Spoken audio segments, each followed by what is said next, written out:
पकड़े जाने पर 6 महीना जेल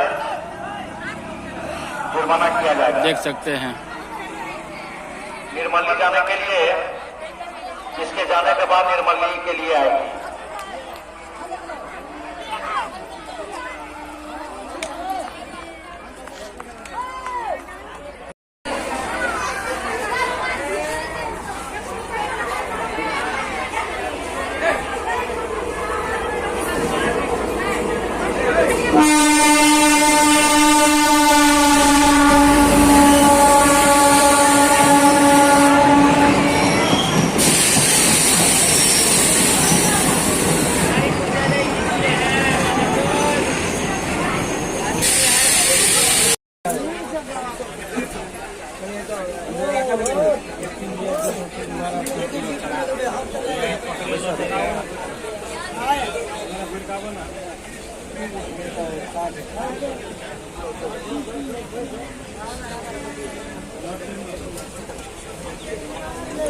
बैंक कैसे लेना